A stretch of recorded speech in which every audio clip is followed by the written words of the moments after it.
तो 25 बोल में हमारा विषय चल रहा था 14वें बोल का निर्जरा तत्व पर। तो कल हमने बाह्य तप 6 प्रकार को उसकी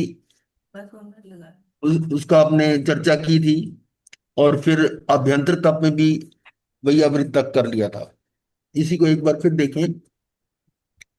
अनशन तप जो पहला है, और ये आपको बताया गया था कि पहले से दूसरा तप उत्कृष्ट है, दूसरे से तीसरा और उत्कृष्ट है।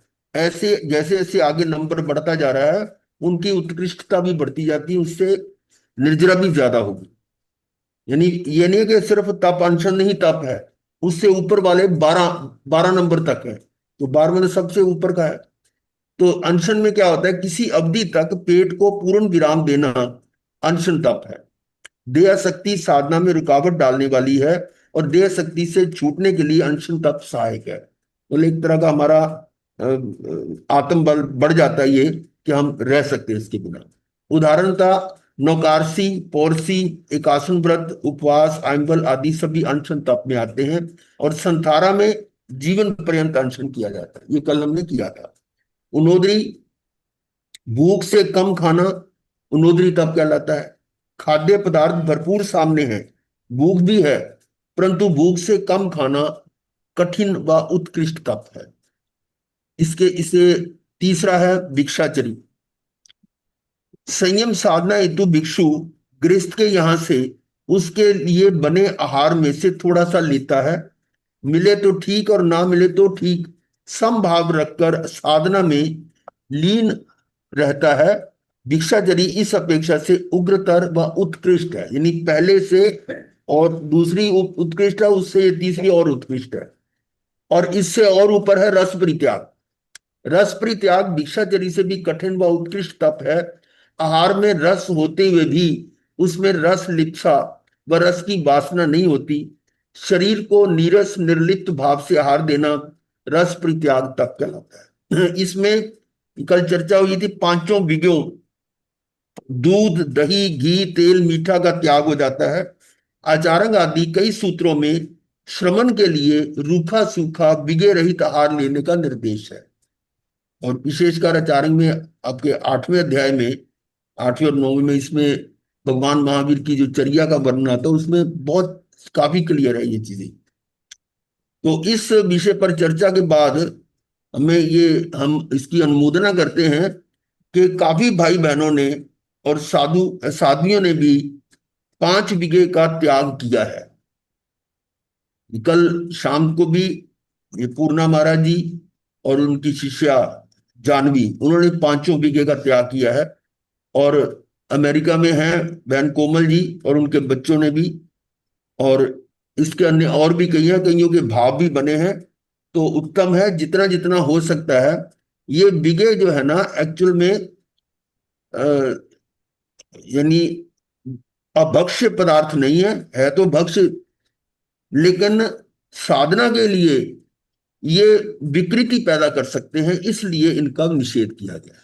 विकार यानी मन में विकार जो आता है, जैसा खाई अन्न वैसा हो मन।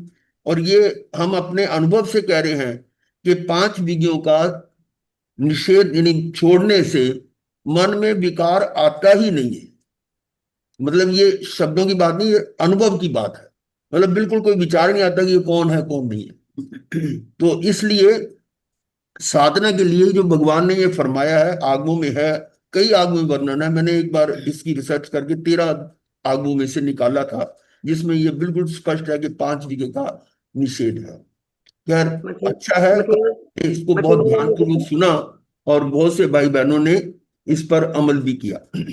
नाम है गुरुदेव। क्या कह रहे गुरुदेव, हैं? गुरुदेव जो मिगई में आप ये तेल घी होता है, तो तेल का एक बार आप कह रहे थे कि तेल किस किस फॉर्म में ले सकते हैं। तेल नेचुरल, जैसे आप मान लो बादाम खा रहे हैं, उसमें भी हाँ तेल होता है। जी। और ये कुछ जो बीज होते हैं, क्या नाम है उसके, सीड्स वगैरह, हाँ जी। ड्राई फ्रूट्स है, उनमें भी तेल होता है। ऑयल तो हाँ होता जी। है, फैट्स होते हैं। नहीं जी, नहीं जी, आप कुछ ऐसा फरमा रहे थे आप कि सब्जी में जैसे डालना कौन सा तेल, पता नहीं कौन से तेल की आपने बात की थी, कुछ मेरे दिमाग से निकल रहा है वर्ड। क्या बता, आपने बताया तो कुछ। नहीं नहीं, वो जो वेगन होते हैं ना, सोया सोया। हाँ सोया, हाँ हाँ, सोयाबीन जो है हाँ उस, जी। हाँ, और उसका है मक्की उसमें का तेल होता है, मेजोला आता है, मेजोल सनफ्लावर का तेल, सनफ्लावर का। सनफ्लावर का वो कर तो सकते हैं, आपने यूज कर मान लिया सकते हैं। तेल नहीं छोड़ते, घी छोड़ा है। और जब वेगन जो होते हैं ना, वो दूध की बनी चीजें छोड़ते हैं, लेकिन वो तेल का वो अच्छी चीजें खा लेते हैं, दूध मक्खन वगैरह दही सब छोड़ देते हैं वेगन जो होते हैं।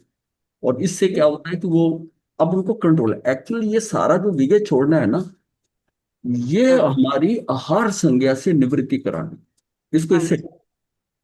मतलब हमको खाना तो है, हम उसकी भरपाई कर रहे हैं, लेकिन जो मेन हमारा फूड है, दाल सब्जी चपाती चावल, हम उसमें घी नहीं ले रहे। देखिए, घी ना लेने से उसकी फ्लेवर में, उसके स्वाद में फर्क तो आता है, बिल्कुल। वो नीरस खाना हो जाता हाँ जी। है। अब ये कहें आपकी इसको तो आप नहीं ले रहे, और हम कहते हैं कि 5-7 बादाम ले लो, एक अखरोट ले लो, खुरमानी ले लो, थोड़ा सा ड्राई फ्रूट ले लो, मूंगफली के दाने ले लो, सींग दाना ले लो। अब वो आप पूरी कर रहे हो, ये नहीं है कि आपके अंदर घी तेल जा ही नहीं, बॉडी का कुछ तो लिमिट में जाना चाहिए। पर हाँ ये जो खाने के अंदर रोक रहा है ना, जो आपका मेन फूड है डाइट का, उसमें से आपकी जो रस है ना, वो शक्ति रस कम निकाल हो सकते जाएगा, क्योंकि वो जो हैं। हाँ खाना आ रहा है ना, हाँ घी जी। उसमें फ्लेवर डालकर और मिर्च मसाले डालकर जो चीज खाना बनता है, जिसमें घी नहीं होता, उसमें नमक तेल मसाले भी कम डालने पड़ते हैं। हाँ जी। घी ज्यादा जब होता है तो थोड़ी मिर्च भी चल जाती है, थोड़ा तीखा भी चल जाता है, उसकी फ्लेवर टेस्ट अलग होते हैं, हाँ जी। स्पाइसी फूड हो जाता है, और घी भी है डला हुआ है, गरिष्ठ भोजन हो जाता है। हाँ अब जी। आपको ये भी है कि ये नहीं है कि आपके अंदर कोई जाए ही नहीं कुछ, ऐसा नहीं है, लेकिन आपकी आहार संज्ञा तो टूट रही है ना। बिल्कुल। मैं हाँ ये जी। हाँ कह रहा हूं जी। कि ये चारों संज्ञाओं में मेजर आहार है, चाहे गृहस्थ हम्म। है चाहे साधु है। हाँ आपके जी। आहार के अंदर उस आहार को आप ऐसा नीरस आहार समझ के खा रहे हैं, तो अच्छा है। हम्म। आपकी वो हम्म। संज्ञा पे चोट पड़ रही है, स्वाद के हम्म। ऊपर नहीं चोट पड़ रही, पड़ रही। तो इसी को तो इसी विषय में ही ले ले, ये लेकर कि हम अपने की आहार संज्ञा जो है, क्योंकि उसके रस में थोड़ा फर्क तो आए। जो खाना जो मतलब बना हुआ है बिना उसके घी के और बिना उसको ऐसा करा हुआ, तो ये खाना क्या होता है, उबला है, थोड़े मसाले डाले हुए हैं और उसको करा हुआ है, खाने लग जाओगे, आपको इसमें भी कोई कोई फर्क नहीं नजर आए, लेकिन हम्म। आपकी उस संज्ञा के ऊपर जो है ना, वो चोट पड़ रही है। और ये आपको हम्म। निवृत्त होना है, आहार संज्ञा मेन है। और इसी के प्रोटीन। साथ मैथुन संज्ञा तो पे इफेक्ट आ रहा है घी के कारण। अब हाँ वो जो शास्त्रों में लिखा गया है, वो उसके ऊपर इफेक्ट करने के लिए हमारा उसके हाँ। भी हो रहा है, और ये दोनों लिंक्ड हैं।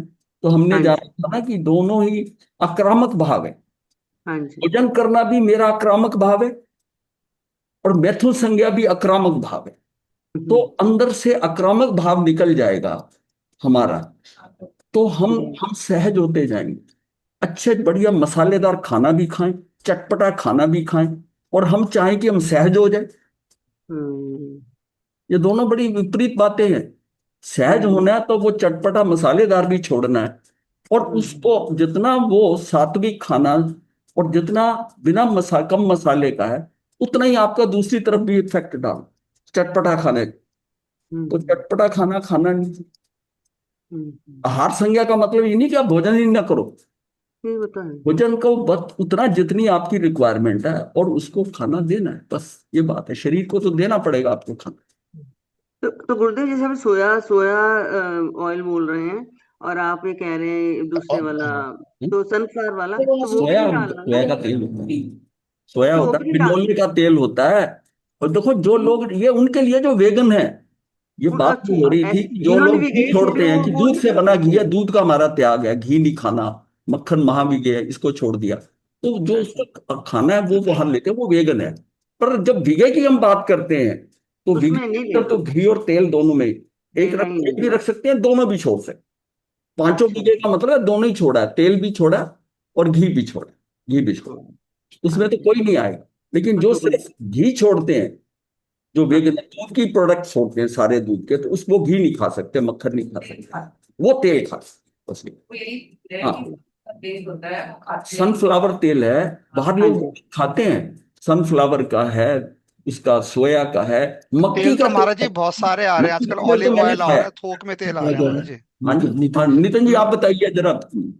महाराज जी तेल तो आजकल थोक के अंदर आ रहे हैं। और जहां तक दूध का सवाल है ना महाराज जी, दूध आज की डेट के अंदर, वो पहले के समय में क्या होता था क्या नहीं होता था वो तो चलो जो था वो था, लेकिन आज की डेट में दूध के अंदर तो पूरी की पूरी महाहिंसा हो गई है। हाँ, वहाँ जिस हिंसा तरह होगी। से वो गाय भैंसों काटा जा रहा है, वो दूध दूध आज की डेट के अंदर तो जो प्याज लहसुन से ज्यादा वाला पाप हो गया उसके अंदर, उसमें हाँ, ज्यादा पाप है। उसमें पूरे पचेंद्रीय जीव की हिंसा हो रही है।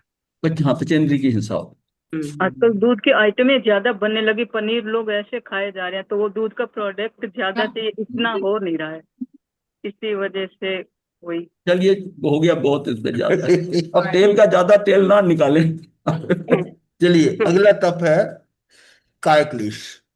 ये 5वें नंबर था।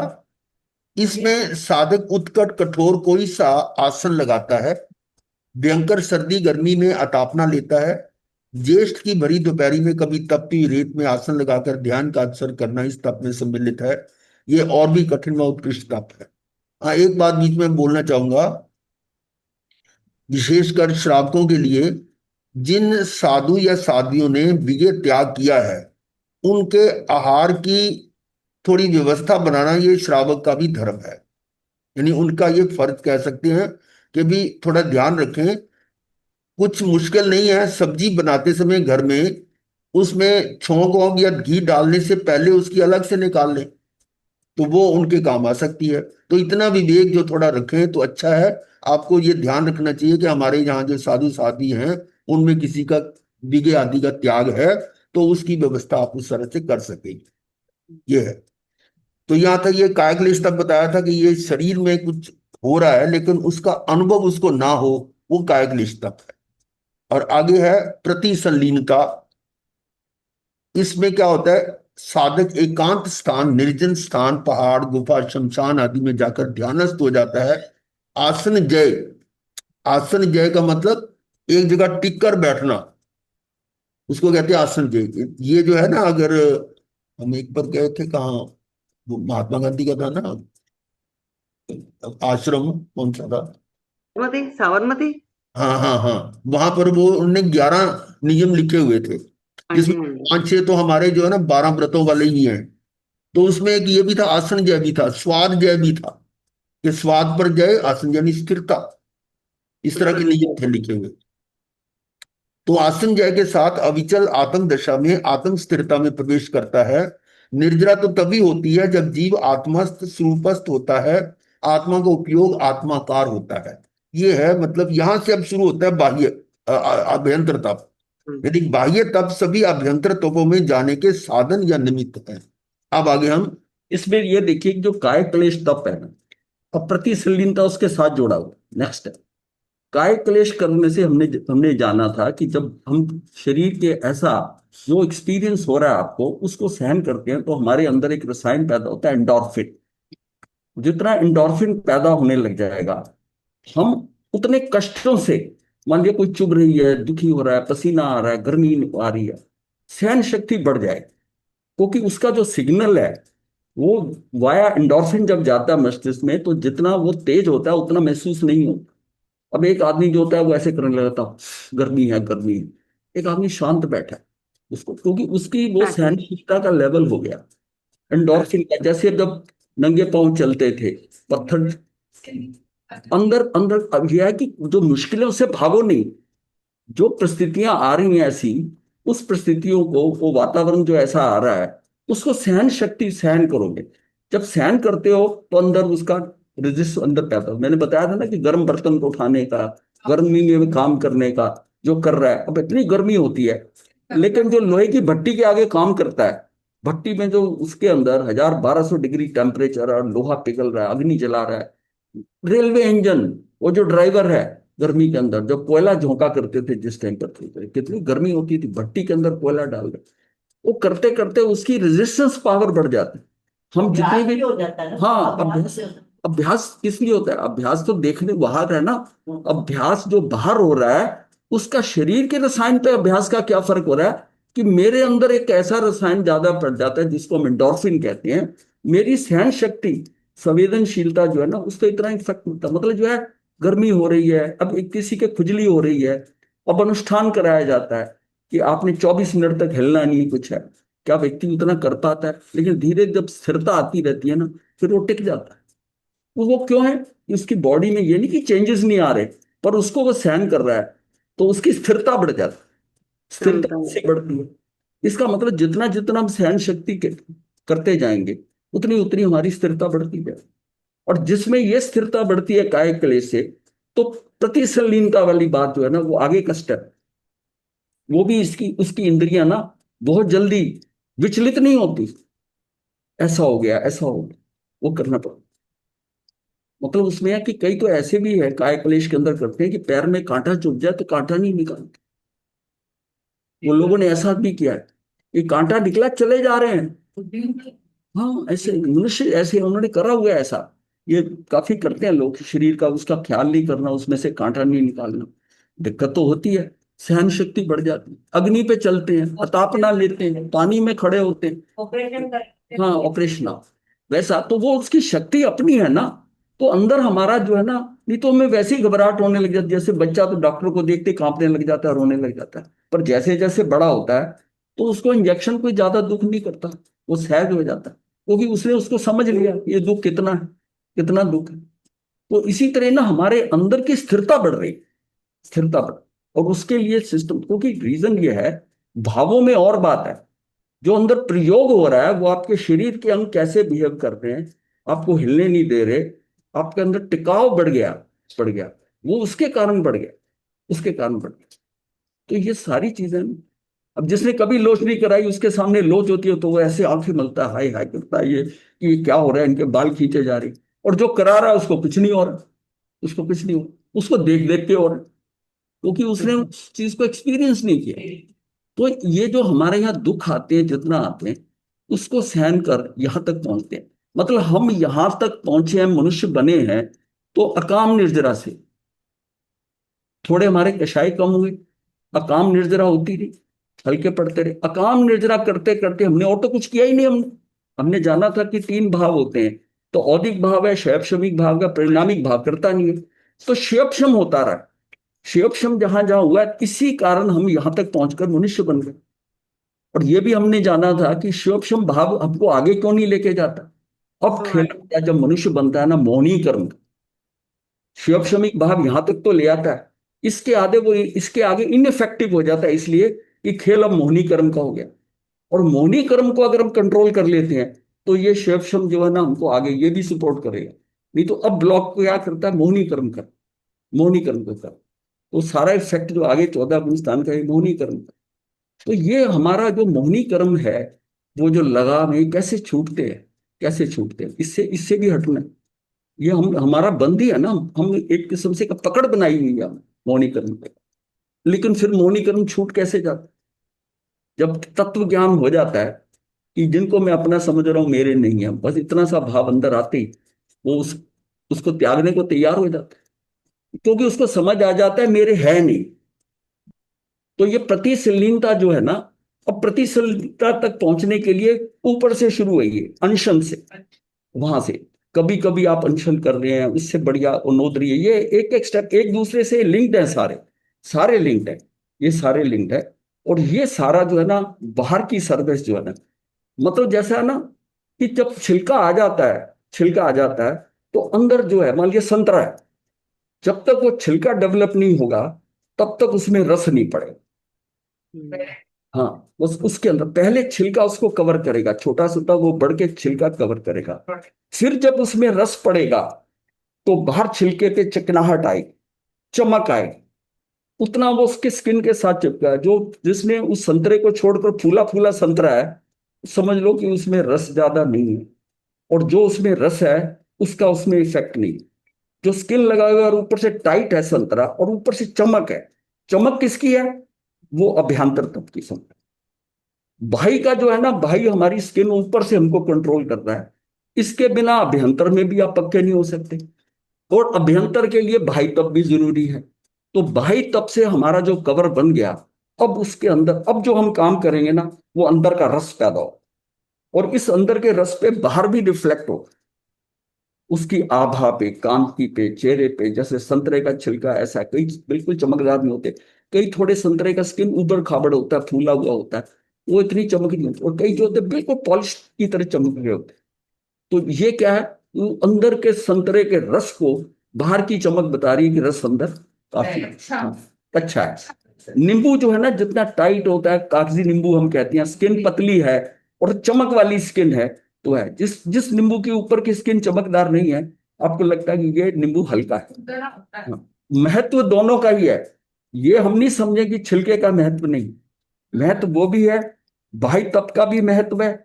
और बाह्य तप अगर जितना अच्छी तरह हो रहा है, अंदर का फिर अभ्यंतर में, कार्य अभ्यंतर में होना है। बाहर की तो जस्ट एक लेयर प्रोटेक्शन की है, अंदर जो अब इसके आगे जब वो विनय के बाद में इसमें जो कार्य करेंगे, प्रायश्चित वगैरह, ये चलेगा, ये अंदर का रस है, ये अंदर का रस पैदा कर, और दोनों का कॉम्बिनेशन, और उस वो जो रस पैदा होता है ना, इसलिए वो भी उसी तरह जैसे भाई तब एक से एक बढ़कर था, इसी तरह ही ये अंदर भी बढ़। छिलकाओं का अंदर की गुर्दे का सुरक्षा है, जैसे बंद हुए तब हमारी आत्मा के लिए। हाँ, पूरी सुरक्षा अंदर का, शरीर के स्तर पर सुरक्षा बढ़ गई, आपकी संकल्प शक्ति बढ़ गई, सहन शक्ति बढ़ गई, इतना मिल गया खाना ठीक है, नहीं मिला, इंद्रियों का कंट्रोल बढ़ गया, काय को पर, मान लिया हमने सोचा था 10 किलोमीटर विहार करने, रास्ता गलत, कैलकुलेशन गलत हो गई और 12-14 निकले। अब 10 सुन के जब 4 लगता है तो भार लगने लग जाता है ना, बहुत भार लगता है ना, कठिन लगता है, क्योंकि हमने सोचा था इतने बजे पहुंच जाएंगे और रास्ता जो भटक गए या गलती हो गई। हाँ, वो भी जो हुआ है, तभी बता रहा हूँ कि उसमें जो जो फील, उसमें हम फील करते हैं, हमें वो 4 किलोमीटर 3 किलोमीटर बोझ लगते हैं, भारी है, मेंटली एक्सेप्टेबल नहीं हो रहा कि, और जिसने कहीं गलती करी है उसको कहते हैं तुमने ढंग से देखा ही नहीं है, हम तो 15 मिनट पहले चल सकते थे, ये होता है, गर्मी बढ़ गई है, ये हो गया। तो अब हम हिलने लगे, और वो जो है ना, उसको भी सहज अगर ले ले तो हमारी क्षमता उतनी बढ़ जाएगी, उतनी क्षमता बढ़ जाएगी, मैं तो जो प्रैक्टिकल एक्सपीरियंस उसी से बात करना, क्या हमको विचलित क्यों होते हैं? पहले से ही 14 बता देंगे तो वो दिमाग फ्रेश रहता है, इसलिए 14। वो बात नहीं मैं कर रहा, आप तो उस पे ले रहे हैं, मैं कर रहा हूं आपको नहीं पता चला।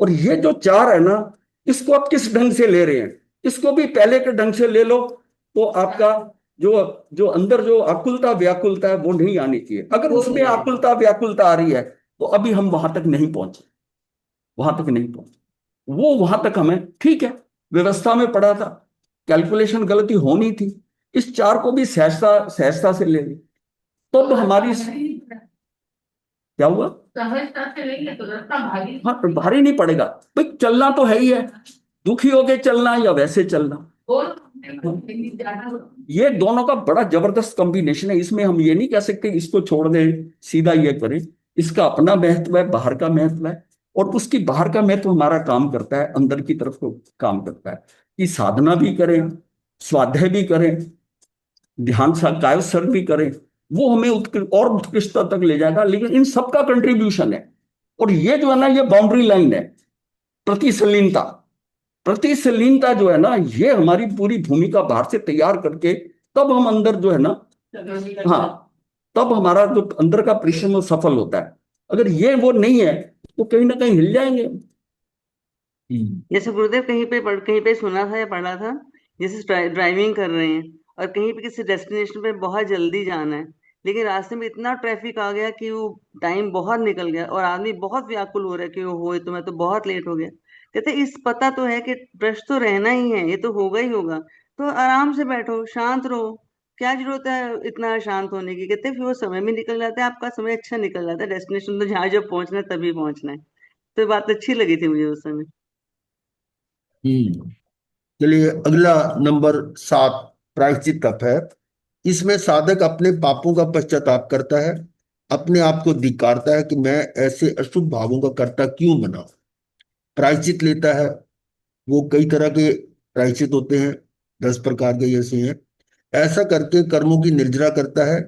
और इसमें उदाहरण है, महासती मृगावती जी ने अपनी गुरनी के उल्हाने पर आत्मनिरीक्षण करते करते पश्चाताप किया और सर्वघाती कर्म को नाश करके केवल ज्ञान केवल दर्शन प्रकट कर दिया। ये आप सभी जानते हैं। जी। और विनय तप है कि विनय मूल है धर्म का, विनीत शिष्य ज्ञान दर्शन चरित्र की इनके धारक विशिष्ट साधकों की पंच परमेष्टि परमात्माओं की विनय भक्ति स्तुति करता है।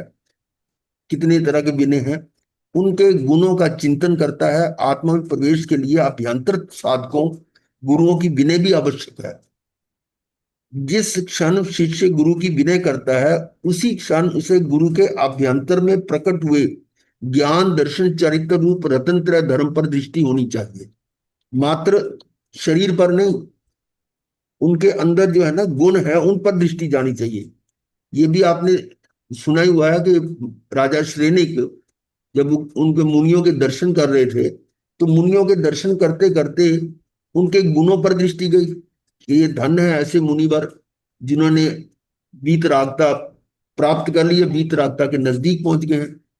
फिर वहां से दृष्टि हटके अपने अंदर गई कि मैं भी तो ऐसा कर सकता हूं, मेरे में भी तो शक्ति है। वो अनुप्रेक्षा जो थी ना, उसने वो जो आपको बताया था अनुप्रेक्षा से कितने यानी कर्मों का यानी हल्का हो जाता है, गाढ़ बंद शिथिल हो जाते हैं, दीर्घ काल ह्रस्व काल हो जाता है, तीव्र रस मंद हो जाता है। इस तरह का वो सारा था आएगा इसमें। तो ये जो है ना उनके गुरु के अभ्यंतर में प्रकट हुए ज्ञान दर्शन चरित्र रूप रतन त्रय धर्म पर दृष्टि होनी चाहिए, तभी वह अभ्यंतर तप की श्रेणी में कहा जा सकेगा। ये अंदर उनके देखे, और मात्र शरीर से शरीर की विनय करना तो अभ्यंतर तप नहीं कहा जा सकता। क्लियर है ना, शरीर से शरीर की विनय करना, लेकिन उसके अभ्यंतर तप तभी बनेगा जब उनके अभ्यंतर गुणों की करेंगे। तो आगे है वैयावृत तप 9वां। इसमें वैयावृत अभ्यंतर तप है, अतः इसका अर्थ मात्र शरीर सेवा नहीं, अगलान भाव से रुग्ण साधक की सेवा में रहना चाहिए। अगलान यानी कोई ग्लानि ना हो। प्रथम तो वह रुग्ण साधक की रुग्णावस्था में भी उसकी सहनशीलता अविचल आत्म दशा देखकर अहोभाव लाकर अभ्यंतर में प्रविष्ट हो जाए। दूसरा सोचे कि वेदनी आदि आघाती कर्म आत्म समाधि में बाधक नहीं है, ऐसी भावना बलवती होती रहती है। ये अंदर की भाव है कि भैया का। और स्वाध्याय है, ये नंबर 10 है स्वाध्याय जो है। और कुछ प्रकीर्णक है या कौन शास्त्रों में आया वर्णन, प्रत्याख्यान प्रकीर्णक है, गाथा नंबर 101, उसमें आया कि स्वाध्याय जैसा कोई तप नहीं, उत्कृष्ट तप है स्वाध्याय। यानी ये है तो 10वें नंबर का, लेकिन उसमें बताया कि स्वाध्याय जैसा कोई तप नहीं है। और ऐसा भी वर्णन आता है कि कोई मान लो एक 365 दिन का उपवास कर लेता है और स्वाध्याय नहीं है, तो वो एक उपवास का भी फल नहीं है। और यदि वो स्वाध्याय करके एक उपवास भी कर ले तो उसका फल ज्यादा है। स्वाध्याय का इतना महत्व, बिना स्वाध्याय के वो तप भी उतना इफेक्टिव नहीं है। तो स्वाध्याय को उत्कृष्ट अभ्यंतर तप माना गया है। इससे ज्ञानावरणी कर्म का क्षय होता है, जिसके फलस्वरूप सर्व कर्मों को क्षीण करके आत्मा सिद्ध बुद्ध मुक्त हो जाती है। ये तो आपने प्रैक्टिकल देखा है, हम ये क्लास में भी करते हुए कई बार हम एक सेंटेंस को 3-3 बार बोलते हैं और पहली बार समझ में नहीं आया, फिर दोबारा पढ़ते हैं, फिर तीसरी बार पढ़ते हैं तो समझ में आने लग जाता है। क्यों आया? कि जितनी बार आप स्वाध्याय कर रहे हैं आपका ज्ञानावरणी कर्म का क्षयोक्षम हो रहा है, क्षयोक्षम हो रहा है। और देखा जाए कि जो दोनों हम बैठे हुए हैं ना, ये इस स्वाध्याय की महिमा है कि हम 3-4 साल स्वाध्याय करवाने जाते थे ऑल ओवर इंडिया। यानी यहाँ समझ लो इधर जम्मू कश्मीर, जम्मू में, और इधर पटियाला, चंडीगढ़, अंबाला, जालंधर, और इधर कानपुर, और ये अपना नीमच, और बॉम्बे, पुणे, बॉम्बे में भी। इस तरह से कई जगह पर हम जाकर स्वाध्याय कराते, 3-3 4-4 दिन स्वाध्याय भी और ध्यान भी कराते थे। वो कराते कराते भाव ऐसे बनेंगे, कब तक स्वाध्याय कराते रहेंगे तो वो अंदर में जो है ना अपने आप भाव बनेंगे। वो भाव बनते बनते हम लाइन चेंज करके इधर आ गए। तो ये स्वाध्याय का प्रत्यक्ष प्रमाण यहाँ है कि स्वाध्याय का इतना बड़ा फल है। तो इनसे ज्ञानावरणी कर्म का क्षय होता है और जिसके फलस्वरूप सर्व कर्मों को क्षीण करके आत्मा सिद्ध बुद्ध मुक्त हो जाती है। और स्वाध्याय के 5 भेद हैं। कौन कौन से ये तो आप जानते हैं, वाचना, कृच्छना, परियटना, अनुप्रेक्षा, धर्म कथन। वाचना का मतलब है जैसे मान लो मैं पढ़ रहा हूं वाचना, और आप सुन रहे हैं तो ये भी वाचना है। एक वाचना देने वाला है, एक वाचना लेने वाला है, दोनों ही वाचना में आते हैं, दोनों का बराबर है। हाँ, ये बात अलग है कि जो वाचना देने वाला है उसकी तो निर्जरा होगी ही होगी, चाहे वाचना लेने वाले की हो या ना हो, क्योंकि वाचना लेने वाला को हो सकता है ध्यान इधर उधर हो, लेकिन जो बोल रहा है वो उसकी कंसंट्रेशन ज्यादा होगी। तो इसलिए कहते हैं कि ये किसी को मतलब वाचना देने में अपना लाभ ज्यादा, दूसरे का हो ना हो, मेरा अपना लाभ हो रहा है ये। तो वाचना परीक्षणा है। तो फिर इसके लिए बहुत सारे ग्रस्त लोगों का ऐसा रहता है कि वाचना में हम क्या आधार ले। शास्त्र, शास्त्र की वाचना ही करेंगे, आगम कोई ले सकते हैं, भगवान की वाणी लेंगे, बहुत सारे हैं आगम। हमने ये वाचना करते करते ही, यानी मैं बता रहा हूँ ये हमारे साथ क्या हुआ था कि कोई संतों का नाम तो मैं जानता नहीं, लेकिन ये बहुत पुरानी बात है, हो गए होंगे 25-30 साल। तो हम भी ये करते थे, सामायिक में माला कर ली, अन्नपूर्वी कर ली, ये पढ़ लिया, वो पाठ कर लिया, वो कर लिया, भक्तामर कर लिया, अपना टाइम पूरा किया और चल दिए। तो एक बार ऐसे ही हम नीचे स्थानिक में बैठे हुए थे, ऊपर दर्शन करने गए गुरु महाराज के। वो परिचय तो थे नहीं हम, ना उन्होंने परिचय दिया। हाँ, ये तो कि राजस्थान के थे और बेले बेले पारना भी चलता था। तो हमने दर्शन किए। अब वो पूछा, अभी आप क्या करते हो भाई समाज में? मैं कही हम तो ये करते हैं, माला गला ये कर लेते हैं। माला नहीं भाई, स्वाध्याय किया करो, बस इतना ही बोला। और मैंने उनके उनके उत्तर में कुछ नहीं बोला। पर वो समय, उसके बाद मैंने माला को हाथ नहीं लगाया, बिल्कुल टच नहीं किया माला को, और स्वाध्याय शुरू कर दिया। स्वाध्याय में हम 2, 4, 8 जितने भी होते थे शुरू करके, और एक एक करके 32 के 32 आगम का हमने स्वाध्याय किया, जो भी बैठे हुए हैं, और कई रिपीट भी किए। तो वो मतलब स्वाध्याय से जो हमारा जो परिवर्तन आया है। पड़े हाँ हाँ, तो गुरुदेव फिर आज्ञा मिलना चाहिए। ये सब जो है ना, नहीं, बस कुछ ना कुछ। कुछ नहीं, आज्ञा एक बार ले ली, जब वो गुरुदेव ने कहा कि स्वाध्याय करो, वो आज्ञा नहीं है। नहीं नहीं, हाँ बंदी में हाँ हाँ, जैसे कुछ कुछ आगम है ना उनकी। मालूम है मेरे को, सारा मालूम है, लेकिन उसमें एज फैक्टर भी तो होता है ना। कौन सी उम्र में पढ़ रहे हैं वो, श्रावक की हाँ, ये होता है। पर वो मतलब जो जो भी हो, ये हो सकता है कि कोई बहुत यंग हो, नहीं नहीं, कोई मतलब अभी इतना ज्ञान नहीं है, तो वो कुछ शास्त्रों का निषेध है, मानता हूँ, निषिद्ध सूत्र वगैरह जैसे हैं उनमें निषेध है, व्यास में भी है, लेकिन वो गुरु की आज्ञा से होता है, ये भी मानता हूं। लेकिन जिस स्थिति में हम थे, हमें कोई दिक्कत नहीं आई। तो मैं आपकी बात थोड़ी पूछ रही हाँ, हूँ। और क्या पूछ रहे हो? तो कॉमन की भाई अगर ग्रस्त साधक कोई पढ़े तो वो 32 आगम पढ़ सकता है। कौन सा वो प्राकृत वो भाषा पढ़ रहा है, वो हिंदी पढ़ रहा है। हाँ तो हिंदी तो मेन। हाँ, हिंदी की कोई बात नहीं है। नहीं, वो विषय कुछ गुरुदेव कहते हैं उसके लिए। नहीं, वो अलग बात है, लेकिन अगर आप कर रहे हो, आपको लेवल पता है कि इसका मैंने करना है और आपकी समझ में आ रहा है, मतलब है शास्त्र शस्त्र जो है ना, शस्त्र ना बन जाए। आप ऐसा, उसकी बात इसीलिए है कि इसके लिए शास्त्र शस्त्र ना बन जाए, उसका उल्टा मीनिंग ना ले ले। करते करते जब, और फिर अकेला नहीं, जब 7-8 लोग बैठ के कर रहे, पूरी उसमें चर्चा चर्चा होती होती थी, है। सिर्फ पढ़ना ही नहीं होता था पूरे। हालांकि ये महाराज जी उस टाइम तो थे, ये इनके पिताजी पहले जुड़े थे, स्वाध्याय में आते थे, और ये बाद में आना शुरू किया, ये पहले ध्यान में निकल जुड़ा हुआ, हम लोग ध्यान में बाद में जुड़े थे। फिर गुरुदेव अम्बाला भी आए थे। हाँ, तो गुरुदेव आप गुरुदेव हिंदी में पढ़ते थे कि मूल पढ़ते थे? हिंदी हिंदी हिंदी पढ़ते नहीं, थे। मूल भी पढ़ लेते थे, इतना उतना अभ्यास हो गया था, पर मूल पर अच्छा ज्यादा अच्छा जोर नहीं देते थे, हिंदी में ज्यादा डिस्कशन हिंदी करते थे। अच्छा। हिंदी में पढ़कर उसके उसमें हिंदी में भी पढ़ना तो भाव ग्रहण करो, उसमें हाँ भी जी। याद नहीं करना कुछ, हाँ, भाव ग्रहण करो, उस पर हमने चर्चा कुछ करो, याद नहीं किया, भाव कोई ग्रहण। जोकड़े याद नहीं किए, हाँ, बिल्कुल नहीं, कुछ नहीं। अब यहाँ तक ये 25 बोल कर रहे हैं, मेरे 25 बोल ही याद नहीं है, पर एक एक बोल के हम हम्म। व्याख्या कर सकते हैं। पर ये पूछे कि ये 11वां बोल कौन सा है, 13वां, नहीं याद होंगे। तो इसके लिए जो छोटे बच्चे छोटे बच्चों की बात नहीं, मैं वैसे कह रहा हूँ कि हमें, नहीं, मैं बता रहा हूँ ना कि असली काम तो यही है कि हमें उसके तथ्य को समझकर अंदर धारण करना है, और अच्छा। अल्टीमेटली तो ये भी छोड़ना है। जब आप स्व आश्रय में जाएंगे, ये पर आश्रय तो छोड़ना ही पड़ेगा, ये निमित्त है, निमित्त को ही निमित्त इसके बिना नहीं चल सकती। अरे ये बहुत आवश्यक है। ये देशना लब्धि जो है ना, उसके बिना आप सम्यक दर्शन तक पहुंच ही नहीं सकते। ये देशना है, और ये देशना लब्धि मिथ्यात्व में तो काम कर रही है ना। मिथ्यात्व दशा में देशना लब्धि ही तो काम करके ऊपर पहुंचा रही है। जब संकित होगी तो फिर इसकी जरूरत ही नहीं है। आगमों में स्पष्ट लिखा हुआ है कि ज्ञाता दृष्टा को उपदेश की जरूरत नहीं है। आचार्य सूत्र में कई जगह लिखा हुआ है।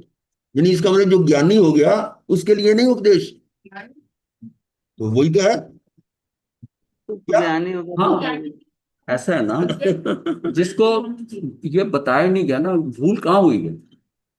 वो विश्वभूति ने अगर गाय उछाली थी, तो जो मांस खमन करके ऊर्जा आई थी, सम्यक दर्शी नहीं था। सम्यक दर्शी निदान नहीं करता। इसका मतलब सम्यक दर्शन पहले जरूरी था, ना कि मांस खमन पे मांस खमन करके वो तप की इतनी ऊर्जा और इतनी कर लिया कि शायद कि उसको वो सहन नहीं कर सके। विशाखानंदी का एक जो उसका भाव या उसका उसके ऊपर हंसना था, उसको सहन नहीं कर पाए, तो फिर वो क्या हुआ, ये निदान कर बैठे। हाँ, तो ये सबसे बड़ी बात है ना कि इसको हम लोग तब को जोर दे रहे हैं, हम उसको जोर दे रहे हैं। हाँ, वो बाद की बात है। पहले तो है कि पहला लेवल क्या है कि तुझको सम्यक दर्शन की ओर बढ़ना है, मिथ्यात्व को निकालना है, अनंतानंदी की चौकड़ी तोड़ दिया। उसके बाद थोड़ा भी तप करेगा, उसका इतना रिजल्ट आएगा। हम उल्टा इतना इतना तप करके और हाथ पल्ले कुछ नहीं पड़ा। क्यों नहीं पड़ा? अज्ञान। क्रियाओं में लगे रहे, क्रियाओं में लगे रहे। मतलब चीजों को ना अगर आपको समझना है ना, तो भाई भाई का ये अभ्यांतर अलग क्यों किए, ये ऐसे क्यों करे, ये दृष्टि से देखना। इसको इसको अभ्यांतर में डाला गया, इसको बाहर में डाला गया। शुरुआत बाहर से करनी है, तब अंदर की तरफ जाना है। वो सारी चीजों को पूरी उसकी टोटल जो उसकी प्रक्रिया है ना, उसको समझना है हमने। ये तप जो है कितना बड़ा खेला, और 12 ही क्यों लिए गए। और यहां इतना गलत है कि निर्जरा हो गई। 12 तप को ये करने से मेरी निर्जरा हो गई। ऐसे कैसे निर्जरा होगी? ये निर्जरा के स्थान है, ये निर्जरा के स्थान है। आपको निर्जरा पिलाते, आपने निर्जरा की या नहीं की वो अलग बात है, वो परिणाम क्या आएगा वो अलग आएगा। अगर आपको उसको क्रिया ही समझ के कर रहे हैं कि मैंने उपवास कर लिया, मैंने ये कर लिया, ऐसा कर लिया, तो वो कहाँ अंदर तक गया। ये देखो ना, बंद है। बंद का ज्ञान होंगे, ये बंद है, ये कर्म बंद है, तो ज्ञान होने से क्या बंद कट जाएंगे? वो तो अलग। इसी तरह से स्वाध्याय जो है ना, ये देशना लब्धि के बिना आगे आप ये करण लब्धि तक ऊपर पहुंच ही नहीं सकते। तो ये बहुत आवश्यक है। लेकिन इसके आश्रय से आगे अब बढ़ना भी तो है ना, वो चीज। तो उसके लिए अब ये वाचना, परीक्षना, परीक्षना का मतलब प्रश्न पूछना। जैसे अभी हम आपस में बातचीत कर रहे हैं तो प्रश्न उत्तर भी होते ही है ना। उसके पूछे बिना अपनी शंका निवारण नहीं होगा, और शंका रहेगी तो कांक्षा मोहनीय कर्म का बंद होता है। ये अभी बताएंगे। इसमें अब प्रयत्न है, किसी भी चीज को बार बार करना। क्योंकि एक शास्त्र को आपने पढ़ा है, उसको दोबारा पढ़ोगे, फिर तीसरी बार पढ़ोगे, जितनी बार पढ़ोगे ना, उसका जो है ना आपको समझ ज्यादा आती जाएगी, उतनी ज्यादा डिटेल में जाते जाओगे। तो कई शास्त्र हमने आचार्य सूत्र वगैरह ये मेरे 20-25 बार पढ़ा हुआ है, पर हर बार लगता है नया है, इसमें कोई ना कोई और विषय निकलता है। बहुत ही नया बढ़िया। पॉइंट निकल आता है। तो पर्यटना, अनुप्रेक्षा, अभी बताया कि अपने आप को देखना। गुरु को या मुनियों को देखते थे, भगवान को देखते हुए, उनके गुणों को देखते देखते अपने अंदर चले गए, जिन चिंतन। दर्शन से निज दर्शन में आ गए, वो अनुप्रेक्षा है। और धर्म कथा है, ये प्रवचन आदि करना धर्म कथा है, यानी बताना किसी को करना। उसमें भी मतलब ये स्वाध्याय के ही अंग है। अब इनकी थोड़ा थोड़ा हम डिटेल देखते हैं। पहला है वाचना। वाचना में क्या है? हम्म, यदि शास्त्र के शास्त्र रट बोल लिए हो और उनका अर्थ जाना समझा नहीं। शास्त्र रट लिए ऐसे मिलेंगे आपको, आगम रटे हुए हैं, अर्थ नहीं माना। यदि शास्त्र ये है, वाचन से सर्व कर्मों की निर्जरा होती है। इसमें यदि शास्त्र के शास्त्र रट बोल लिए हो और उनका अर्थ जाना समझा नहीं, तो ना तो ये वाचना है, ना ये स्वाध्याय है, और ना कर्म की निर्जरा है। ये भ्रांति कईयों को है, होती है कि कुंजन ने लिया कि हमने इतना स्वाध्याय करना ही करना है, तो वो बस उसको पढ़े रहे, चाहे कोई चिसुंगा पढ़ रहा है, कोई विपाक सूत्र पढ़ रहा है, कोई कोई और शास्त्र। बुद्धिज्म समझा अच्छे से। हाँ फिर ठीक है। फिर अब उसको हम जब भी बुद्धिज्म करें उसको भावों से करें तो वो भी तो वासना ही बिल्कुल वो तो है, वो तो बता रहे हैं ना, जब अर्थ समझ लिया। अब अर्थ तो आपने ये समझ लिया कि ये जो है ना भगवान की स्तुति है, भगवान के गुणों की स्तुति, और वो गुण मुझ में भी है, इस तरह के भाव बनते हैं। और यदि ऐसा हो कि उसको पढ़ने के बाद 29 गाथाएं हैं और उनके मंत्र बना दिए, अब समझ लो मैं गलत नहीं कह रहा, यानी जो हुआ वो बता रहा हूं, उसके आगे ओम रीच रीच रीच करके वो मंत्र बना दिए, और उन मंत्र के नीचे उनके यंत्र बना दिए, और लिख दिया कि इस मंत्र इस यंत्र का ऐसे करके इसमें नाम ये लिख के और ऐसा उपवास करो या अनबल करो, और इसको इस मंत्र को इतनी बार इसकी माला करो, तो आपका जो है ना ये कष्ट दूर हो जाएगा, सौभाग्य बढ़ जाएगा, नेत्र रोग ठीक हो जाएगा, कोई कोर्ट का जो है मुकदमा वो जीत जाओगे, आयुष बढ़ जाएगा, भयंकर है। ये लिखा हुआ है। वीरा नहीं तो तो आयुष बढ़ सकता है सबको। उसमें, इस तरह से लगभग 40 लाभ लिखे हैं, बहुत सुंदर बुक बनी हुई है। अब बताओ वो 25 का पाठ क्या क्या काम आया, उसमें तो भगवान की स्तुति थी कि भगवान के गुणों का स्मरण करते करते हम उन गुणों में, उसी तरह के गुणों में चले जाएं। तो भगवान आत्मसात का तो गुण ये था कि वो उन्होंने समझाया कि कोई किसी को ना सुख दे सकता है ना दुख दे सकता है, तो उन्हीं का नाम लेकर आपकी मिथ्या प्रूफना नहीं कर रहे, ये हो रहा है। अब भक्तामर लिखने वाले ने भक्तामर इसलिए थोड़ा लिखा, उन्होंने भगवान की स्तुति की थी, और उसको लोगों ने मंत्र बना लिया कि इसके पढ़ने से ये हो जाए, इसके पढ़ने से ये हो जाएगा, उसको अर्थ को अनर्थ कर दिया। तो इसलिए कहा कि अर्थ को जाना समझा हो फिर उसको करो। हाँ, अब एक अर्थ जैसे मामूली सी बात है, नमोरियंता नंग है, अब इसका अर्थ समझा नहीं, और माला पे माला माला पे माला करोड़ बार जप कर लिया, जब ये नहीं पता अरिहंत का अर्थ क्या है, अरिहंत में देते क्या है, वो दे सकते हैं कुछ। पर ऐसे भी तो साधक है ना कि जो अर्थ भी समझते हैं भाव भी समझते हैं और मन जाप करते हैं, अब ये करें ऐसे करें बड़े बड़े आचार्य भी तो हुए तो हैं। करें ना, हम मना नहीं कर रहे, हाँ। हम तो ये हमारा डिबेट का काम नहीं है, एक बात जो आगम जो कह रहा हूं तो वो बात कर रहे हैं, कर रहे हैं ठीक है। उसके साथ भाव का क्या हो जाते हैं। हाँ हाँ हाँ, तो कर्म तो एकाकार जब हो जाएंगे ना तो मुंह से शब्द भी नहीं निकलेगा। नहीं निकलेगा पर वो हाँ उनके कंटिन्यू कर रहे हैं। ध्यान तो उनके गुणों पे देखो जाएगा हमने ना। देखो हम इस पर चर्चा ज्यादा नहीं करेंगे, क्योंकि अगर दृष्टि बाहर है, पर द्रव्य पर है, शब्द पर भी है, तब भी वो धर्म नहीं है। ये बिल्कुल क्लियर बात है, जब दृष्टि पर द्रव्य पर है, चाहे वो शब्द पर है, चाहे किसी भी है, किसी मतलब विशेषकर अरिहंत परमात्मा पर भी दृष्टि है, तब भी वो पर द्रव्य पर है, वो धर्म नहीं है, पुण्य है। और जब दृष्टि स्व पर आएगी वो धर्म है, ये आगम कह रहा है, हम नहीं कह रहे। जब दृष्टि मतलब स्व पर है वो धर्म है, पर दृष्टि से कितनी उत्कृष्ट से उत्कृष्टम मतलब प्रशस्तम हो, आलंबन को निकाल देगा कुछ आपको, आलंबन छोड़ने के बाद किश्ती पर बैठे हो, वो है, मैं उसको नहीं मना कर रहा, लेकिन वहां तक जहां तक आलंबन मिले तो पुण्य हो रहा है, धर्म नहीं हो रहा, बात तो वो है, हम मना नहीं कर रहे इसको।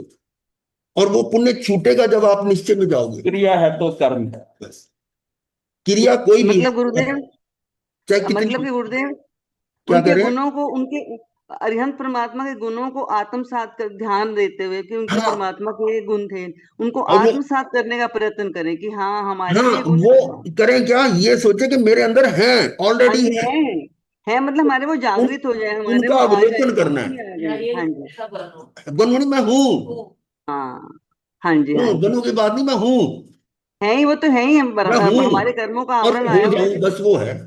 वो हाँ तभी जी। होगा जब मैं ये भेद करके पर से हट के अंदर में चला जाऊंगा, तो वो हो जाएगा। हम्म तो हम्म। जब तक हम पर में हैं तो क्रिया में ही है, जी। उसमें धर्म नहीं माने। आप पुण्य मान के करो ठीक है, धर्म मान के करोगे तो मिथ्या है, तो इतना फर्क है। चलिए योग आगे। योग लग रहे हैं तो बंद हो रहा है। हाँ मैं हो गया। चलिए, तो ये है शास्त्र के शास्त्र रट बोल लिए हो और उनका अर्थ जाना समझा नहीं, तो ना तो ये वाचना है, ना ये स्वाध्याय, और ना कर्म की निर्जरा है। निर्जरा का सीधा संबंध आत्मा के भावों से है, मात्र सूत्र के शब्दों से नहीं। उसके भावों को आत्मसात करके उसी अनुसार वर्तन करने से कर्म क्षय होंगे। अब भावों से 14 पूर्व का जो ज्ञान था, उन्हें 10 का तो दिया था स्थूलीभद्र भगवान को, मुनि स्थूलीभद्र को, लेकिन आगे के 4 का भाव नहीं बताया। हाँ जी। तो क्या हुआ, 10 पूर्व भी रह गए ना आगे। हाँ, मंत्र के शब्दों को साध लेने पर, देखिए मंत्र के शब्दों को, ये आ रही है बस मंत्र की बात, मंत्र के शब्दों को साध लेने पर उसमें ऐसी शक्ति, एक ऊर्जा विकसित हो सकती है कि किसी विष को निर्विष कर दे। ये क्या है, पौद्गलिक है, शब्द भी पौद्गलिक है। तो शब्द में तो आपका ये जो क्या बोलते हैं उसको, अल्ट्रासाउंड है, वो क्या है, शब्द ही है, साउंड है। साउंड का मतलब ही समझते हैं ना, वो साउंड है जो हमें सुनाई नहीं दे पर है साउंड, उससे कितना कितना इलाज कर देते हैं। उस अल्ट्रासाउंड में इतनी शक्ति है कि तेल और पानी को एक कर दे। तो ये मंत्र शब्द है जो, उससे भी, उसमें भी ऐसी शक्ति हो सकती है। मंत्र के शब्दों को साथ लेने पर उसमें ऐसी शक्ति, एक ऊर्जा विकसित हो सकती है कि किसी विष को निर्विष कर दे। परंतु कर्म का विष कैसे निर्विष हो जाएगा? कर्म का विष, शरीर का विष तो पुद्गल है और शब्द भी पुद्गल है। पुद्गल को तो पुद्गल प्रभावित कर सकता है, मानते हैं, परंतु पुद्गल से आत्म शुद्धि कैसे होगी? ये तो भगवान का सीधा बिल्कुल स्पष्ट फरमान है कि एक जीव दूसरे जीव का कुछ नहीं कर सकता, एक द्रव्य दूसरे द्रव्य कुछ नहीं कर सकता, बल्कि एक द्रव्य में एक पर्याय दूसरे पर्याय का कुछ नहीं कर सकती। बिल्कुल अभाव है उसका, ये आपको करवाया हुआ 4 अभाव में। तो उस दृष्टि से देखो कि ये जो पुद्गल शब्द है, वो शरीर के पुद्गलों को तो कुछ ठीक कर सकता है, पर मेरे आत्मा के अंदर विशुद्धि कैसे कर सकता है? और दूसरी बात यह है कि अगर वो शरीर के पुद्गल शुद्ध होने भी हैं, तो उसके मूल में मेरे उदय कर्म है। उस समय उदय कर्म मेरे पुण्य उदय में होगा, साता वेदनी को उदयगा, तो वो मंत्र भी सार्थक हो जाएगा, नहीं तो वो भी नहीं होगा। करते रहो। तो मंत्र के लिए यह मना नहीं किया जा रहा, मंत्र को आपने ये समझ लिया कि इसने मेरी आत्मा को शुद्ध कर दिया, या मेरा ये रोग ठीक हो गया, ये शरीर का रोग ठीक हो गया, इस तरह का सोचना मिथ्या है। क्योंकि शरीर का रोग जो है वो मेरे कर्मों से संबंधित है, मेरे कर्मों में है। हाँ निमित्त है, निमित्त तो कोई करता नहीं होता। हाँ हाँ, निमित्त बिल्कुल है, पक्का 100% निमित्त तो होगा ही होगा। जब तक व्यवहार में है तब तक तो निमित्त, आप निमित्त के लिए कुछ दौड़ धूप नहीं करनी होती, निमित्त स्वतः आता है। जब आपका कर्म उदय होगा ना, पुण्य उदय होगा, तो निमित्त स्वतः आएगा, बुलाने नहीं आना पड़ेगा। वो नहीं होगा तो कोई और आएगा। और यदि पुण्य उदय नहीं है, साता का उदय नहीं है, तो निमित्त भी खड़ा, वो भी काम नहीं करेगा, उपादान तैयार नहीं है। तो ये बात बताई थी कि भगवान ऋषभ देव प्रथम तीर्थंकर, उससे बड़ा निमित्त हो सकता है कोई? उनके निमित्त से मरीचि को शायद सम्यक दर्शन नहीं हुआ, उनका पोता ही था ना। और सिंह के भव में, शेर के भव में 2 मुनि जंगाचारण वो जा रहे थे, उन्होंने देखा अरे ये तो तीर्थंकर होने वाला है। उन्होंने उनको भावों से कोशिश की भी, ये इसके अंदर, वो समझ गए संगीत चेंद्री, और उस समय शायद सम्यक दर्शन हो गए। शायद नहीं ना सॉरी, सम्यक दर्शन हो सम्यक गया। दर्शन, शायद नहीं। शेर के भाव में सम्यक दर्शन हो गया, भावी तीर्थंकर महावीर। तो निमित्त क्या काम आया जी, बोलो? जो नए सार के भव में हुआ था, वो मरीचि के भव में चला गया था ना, दोबारा है। उन्होंने, जब उनकी दृष्टि पलट गई कि जो ऋषभदेव भगवान के है, मेरा भी धर्म वैसा ही है, उसमें दृष्टि खराब हुई। मिथ्या में चले गए। जब तक उन्होंने चरित्र चेंज किया तो सम्यक दर्शन रहा। चरित्र का कोई प्रभाव नहीं होता कि भगवे कपड़े डाल लिए, छाता पहन लिया, तो हम चरित्र को ज्यादा इंपॉर्टेंट देते हैं, चरित्र का नहीं हुआ। दर्शन खराब हो गया कि उनके दर्शन की दृष्टि खत्म हुई, उनका समय दर्शन चला गया। और वो बता रहे हैं जो शेर के भव में आया, वो जंगल वो निमित्त क्या था, और वो निमित्त क्या था? अब बताओ निमित्त की क्या इंपॉर्टेंस। निमित्त तो स्वतः आएगा, कहने का मतलब है आप निमित्त के पीछे भागोगे तो और। हाँ, ये 20वां करीब हब होगा, करीब करीब। सर दिगंबर मान्यता में आता है, हाँ हाँ, उसमें आता है। ऐसा नहीं आता है। हाँ, उसमें आता है। नहीं, तीन के भाव में सम्यक तो प्राप्त भी वापस ऐसा और दिगंबर उसके मान्यता उसके में बाद में ही ये चक्रवर्ती बने हैं। तो ये तीन के भाव से तो वो नरक में चले गए थे, तो भी नरक में। हाँ, नरक में गए। तो सम्यक दर्शन क्या हुआ था तभी तो ना। नहीं, हाँ, तीन से चौथी नरक में जाके फिर विमल राजकुमार के हाँ भाव हाँ, में। वो बाद में होता है। लेकिन वो सम्यक दर्शन, वो कहते हैं कि सम्यक दर्शन फिर कब आया। तो ये उन्होंने बताया कि जंगाचार्य ने उनको बताया कि ये देखो तुम क्या कर रहे हो। जब उनको दिखाई दिया ना नीचे कि ये जो मांस खा रहा है, ये तो भावी तीर्थंकर है, ये तीर्थंकर बनना है इसने। तब उन्होंने बोध दिया। ये हमने कल त्रेंच वाला करा है ना, त्रेंच वाले में आया, त्रेंच को भी बोध आता है। त्रेंच समोसरण में जाता है ना, तो हाँ त्रेंच को जी। कौन बताने जाता है समोसरण लग रहा है। भाषा सुन के, ये मान लीजिए वहां पर प्रचार प्रसार होता है देवता, या वहां पर पब्लिसिटी होती है, तो त्रियंच भी चल के चले जाते हैं। निर्भय होके बैठते हैं, शेर के साथ बकरी बैठी है वो भी सुन रही है। चलिए, समस्रण में तो सारे जंतु, जीव जंतु ही जाते हैं। तो ये था कि मंत्र से शरीर का रोग ठीक हो सकता है। वो ये जानना कि मंत्र ने ठीक किया है, ये धारणा, ये भाव हमारा गलत है। हुआ मेरे अपने पुण्य उदय से, मेरा सातावेदनी का उदय हुआ और वो निमित्त आ गया, उससे मेरा काम हो गया। तो ये भावों व्यवस्था में की पड़ा हुआ सोच, जो हमारा भाव है, सोचना है, उसको जानना कि हम सोच क्या रहे, कि किससे काम हुआ, निमित्त निमित्त ने किया या अरे जब यहां तक आ गया, समाहित सूत्र में आया कि यदि कोई कहे कि मैंने उसको सुखी कर दिया, तो वो अज्ञानी और मूढ़ है। समाहित सूत्र में आई और समय सार में भी है। और यदि कहते हैं कि मैंने इसको सुखी कर दिया, तब भी वो ज्ञानी, कोई दूसरे को सुखी दुखी कर ही नहीं सकता। तो इसका मतलब वो निमित्त तो दूसरा ही है ना, उसने मेरे को सुखी कैसे कर दिया। मेरे अपने कर्मों का उदय आया, और वो निमित्त रूप में, निमित्त करता नहीं होता, पर निमित्त के बिना कार्य भी नहीं होता। घड़ा कुम्हार बनाता है, कुम्हार के बिना घड़ा नहीं बनेगा, पर घड़ा तो मिट्टी का ही बना, मिट्टी ना हो तो घड़ा कैसे बनेगा। निमित्त जो है वो करता है, कार्य कार्य है, लेकिन कर्ता जो है ना वो निमित्त, निमित्त नैमित्तिक संबंध है। ये आपको शायद करवाया भी होगा। और जो मिट्टी और घड़े का, वो कर्ता कर्म का है। व्यापक व्यापक और व्यापी का। वो कर्ता कर्म एक ही द्रव्य में होता है। और जब द्रव्य दो हो जाए, हाँ। कि उधर अनाथि मुनि है, इधर श्रेणिक राजा है, दो दो द्रव्य हो गए, वो उसमें कुछ नहीं कर सकता, वो नहीं। पर अनाथि मुनि ने करा ना, बदलाव किया ना उसने।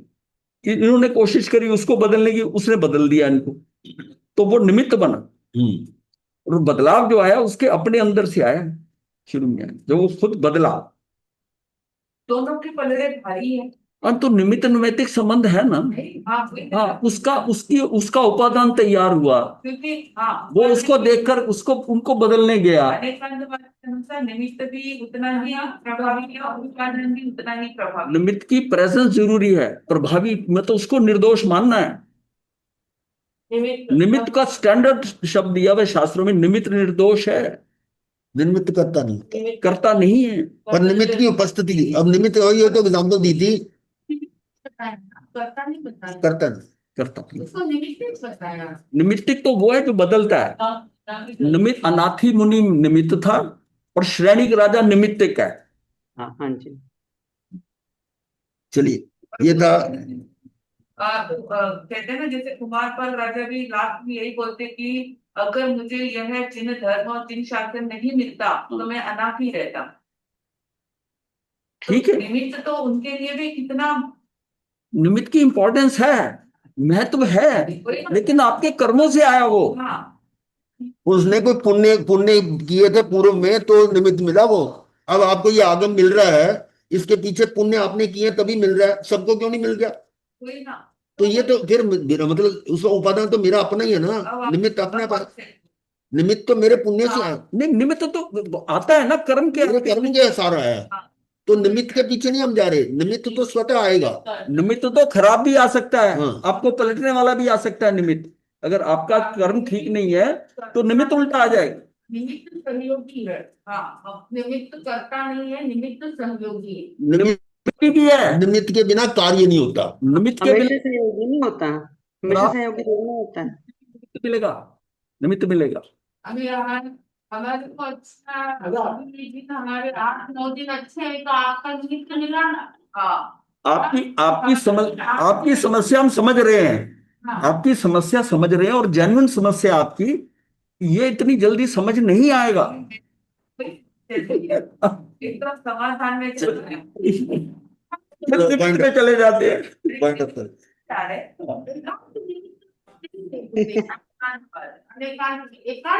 अनेकांत में भी अनेकांत है। निमित्त जो है ना, वो आप उसकी पर्याय देख रहे हो। आप निमित्त जो है ना, पर्याय, उसके द्रव्य को देख लो, उसकी द्रव्य दृष्टि, अपना द्रव्य देखो या उसका देखो, दृष्टि, द्रव्य दृष्टि रखो।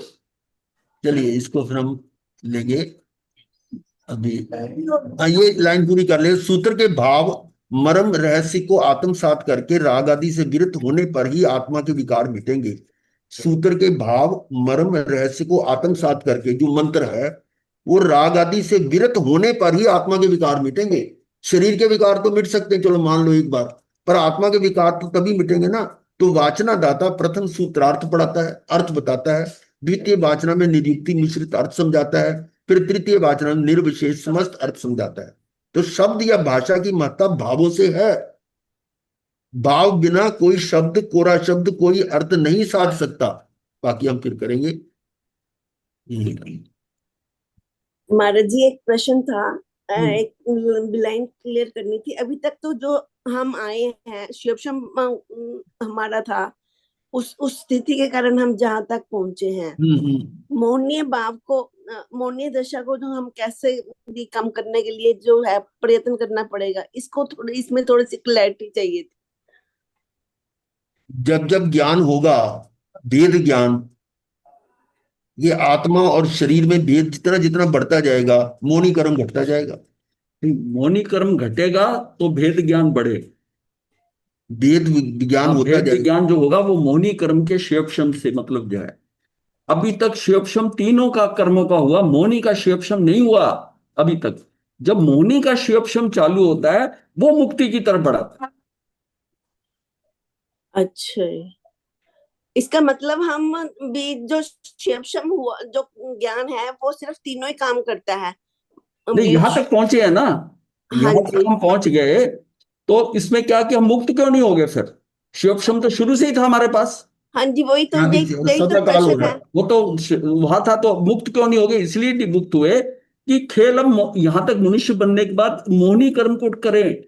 मोहनी कर्म के कारण चरित्र मोहनीय, दर्शन मोहनीय, दोनों को। सबसे पहले दर्शन मोहनीय जाएगा तो मेरी आस्था होगी, मेरी दृष्टि ठीक होगी। चरित्र मोहनी से मेरे कषाय कम होंगे। जब ये खत्म हो जाएगा, तब इसका भी शिवशम होगा, उन तीन का भी शिवशम होगा, और चारों का करते करते चारों का क्षय होगा। तब वीतरागता जो है आती और केवल ज्ञान हो। हाँ, मंगल पाठ। अच्छा, थैंक यू महाराज जी। नमो अरिहंतानम, नमो सिद्धानम, नमो आयरियनम, नमो वज्रायनम, नमो लोहे संसाहूनम, यतारि छाती बैठा अरिहंता मंगलम, सिद्धामो साहूनम, केवली कनतो धम्मो मंगलम, यतारि लोगोत्तमा, अरिहंता लोगोत्तमा, सिद्धा लोगोत्तमा, साहू लोगोत्तमा, केवली कनतो धम्मो लोगोत्तमा, यतारि शरणं प्रवज्यामि, अरिहंते शरणं प्रवज्यामि, सिद्धे शरणं प्रवज्यामि, साहू शरणं प्रवज्यामि, केवली पनतं धम्मं शरणं प्रवज्यामि, यारि शरणं सुखं मंगलं।